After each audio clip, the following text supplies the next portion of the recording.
Did you know that our spring break was taken out and patched in with our winter break? That's right. And we may have a whole month to ourselves, but we can't be careless. Make sure to isolate for 2 weeks before you return. After all, your health is important and must be prioritized. Today I spoke with Frank Arnold, Raquandron Mangum, Holly Levitt, and Marla Cervantes about this current election, our future vice president, and first-time voting. The popular vote is based on, for example, Kansas is what we call a red state. Oklahoma's a red state. So pretty much their 6 electoral votes are going to be going to the president that carries the state. Key states to determine election, well, naturally it's Pennsylvania, Michigan, Wisconsin. Those are states that President Trump won in 2016, and this time President-elect Biden was able to bring back those votes to the blue column. President-elect Biden also won the popular vote. It's been an interesting election. I've never seen in my lifetime where one president, President Trump, will not concede the election. Yes, I voted in this election.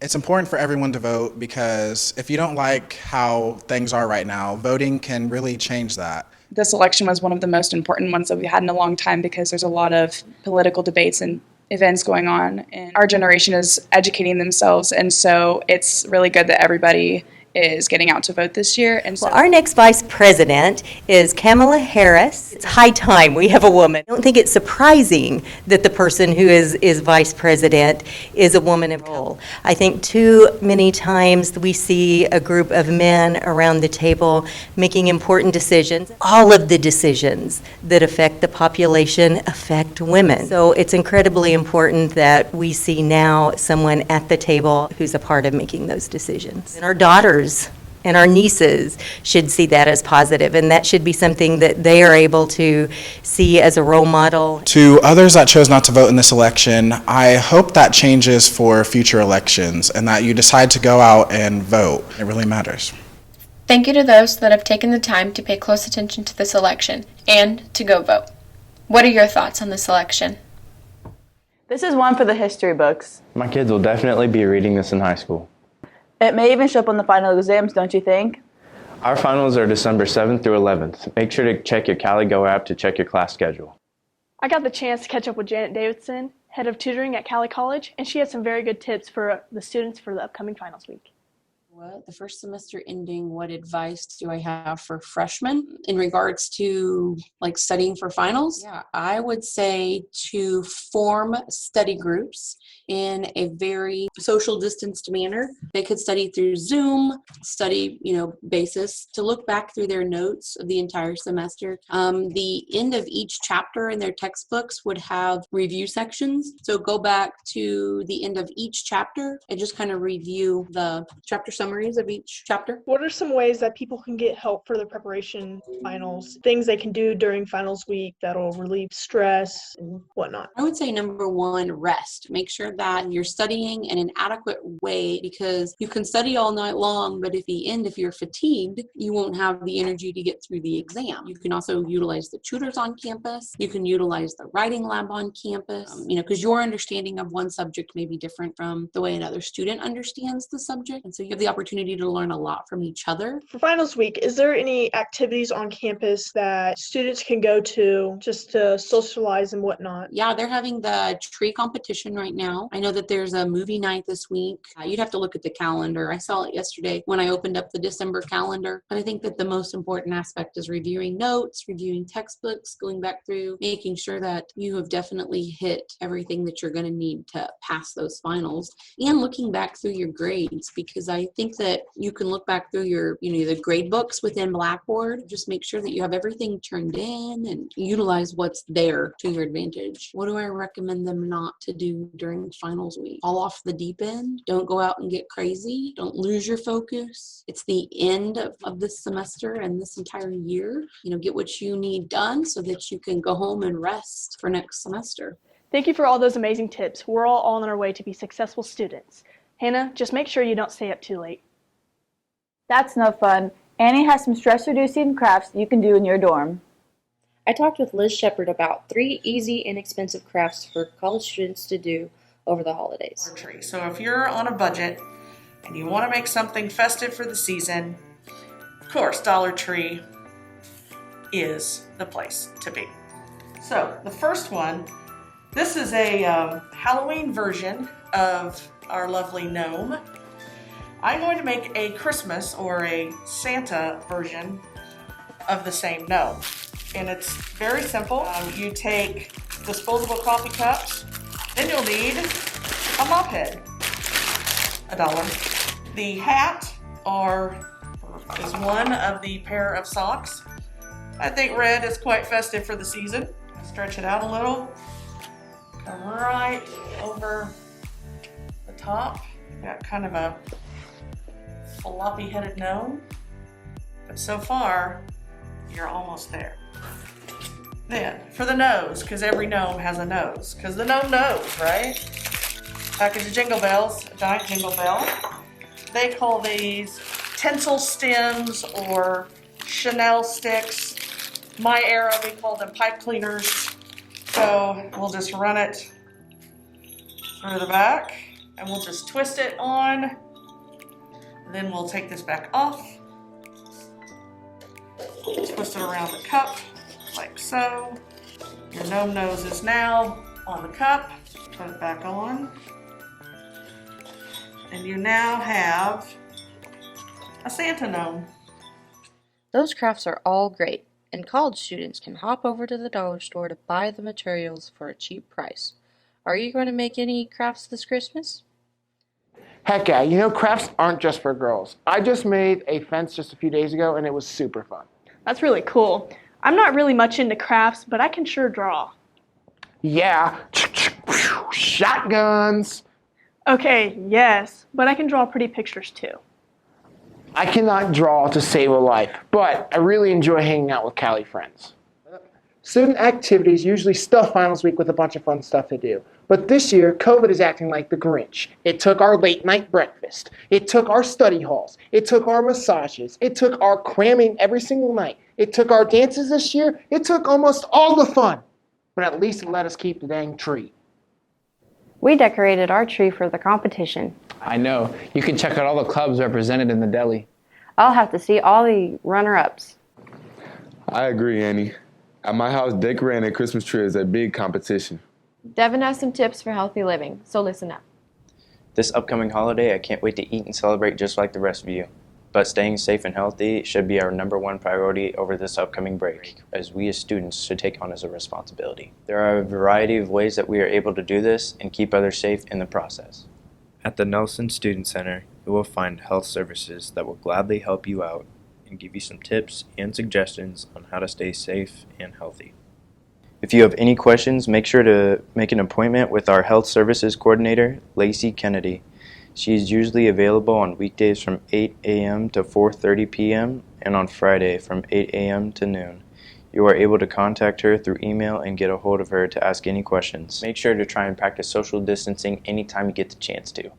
Also, make sure to wash your hands frequently and don't be afraid to throw some hand sanitizer on. I'm going to try to add some of these suggestions to my routine. Yep, we want you healthy back in January. I will be set to hit the court for sure. The Cowley Tigers men's basketball team is looking to improve on what was a spectacular season last year. They got to the national tournament in Hutchinson and earned the 19th seed. This year, they hope to get to the tournament, play in it, and then win the national championship. I spoke with Dalen Reginald, who knows that there are some teams that are going to make it tough and makes it so the road to Hutch won't be as easy as that. So who do you expect to be toughest competition? Butler, Coffeyville, and Hutch. What are your expectations for you and the team this year? This year, I'm trying to go 25-0 this year. And speaking of Hutch, I got to speak with transfer from Hutch, Clarence King, about the differences between Hutchinson Community College basketball and Cowley basketball. I mean, it's a little weird, but honestly, it's not, because I grew up with Kel and Dalen. Like, I grew up playing against them. Mm-hmm. So, like, me coming here is kind of like a welcome, because I like the environment different from Hutch. Just a lot of people come up to me and say hi to me and tell me how am I doing, and I honestly kind of like that. And I try to do the same thing to others, try to like hold doors for others and just be polite. I appreciate him for always trying to push me to be better, because if he seen me being lazy, oh, he gonna get on my butt. And the overall goal is just to be a good player for my team. I just want to play great defense. I want to play hard for this man because he deserves it. That man that he was talking about was Coach DeSong. So describe Coach DeSong's coaching style. Really energetic, passionate, and he'll get on you from time to time, but like he said, it's leave it in the past. He's on to the next play. It's like he'll yell at you, but you just gotta listen to the words, not like his tone. El primer juego de baloncesto masculino para la temporada 2021 es en el auditorio W. Scott, el sábado 5 de diciembre a las 3 p.m. Llegue temprano para encontrar un buen asiento. Máscaras y distanciamiento social son requeridas. The court will be getting plenty of action in December, and I don't mean the scrimmages.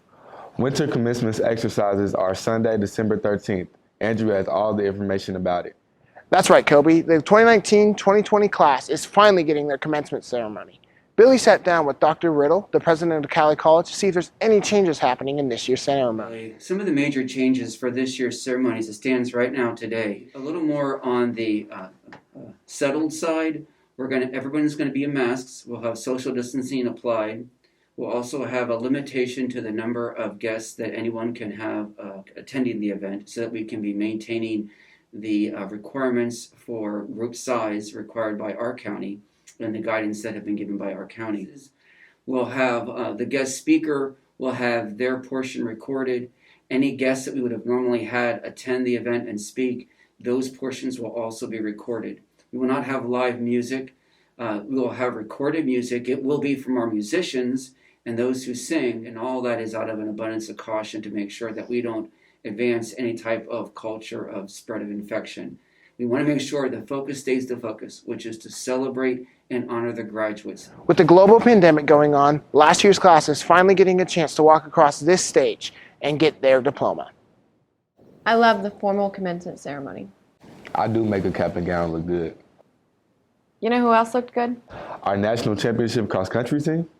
Yes, you spoke to our awesome runners when they returned. It was a really good feeling. I was really mostly nervous about if we were going to win the title as a team or not. So after I crossed the finish, I looked behind me to see if how many of our teams were coming in, how many from other teams were coming in, trying to add the total and to see if we were winning or not. We always get told that every single place counts. So if I would have finished in second place and as a team we would have got second, then I would have known that my place would have mattered, and then I had to step up and beat one person. We have a really good team, and I think Coach Cam did a really good job recruiting this year, because winning is like a tradition here at Cowley, especially on the cross country, on the women's side for the cross country team. And we basically had to, tell them this is what we do. We have to win, and I think we all just had each other's back throughout the whole season. Thanks for tuning in once again. Have a fantastic break, and if you're going out with family and friends, do it safely. Tigers out.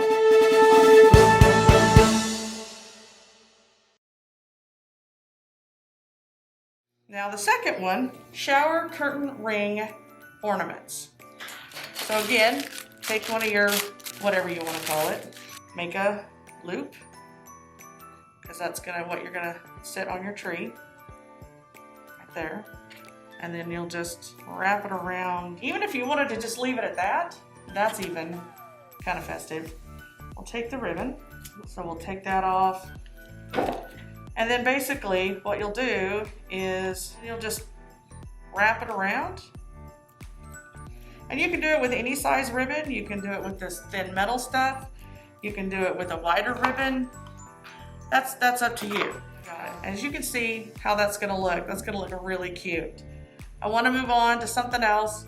And what you'll do is you'll take the same length of strip, and it doesn't have to be perfect. Starting with 6, it depends on the length of your twig as how you want to do this. You're just gonna tie it, leave a little room at the top, and then make your knot. Then you'll tie another one. Okay, so we've got this. If you want to do a few more, you can. You don't have to. But here comes the fun part. So we'll spread it out just a little bit.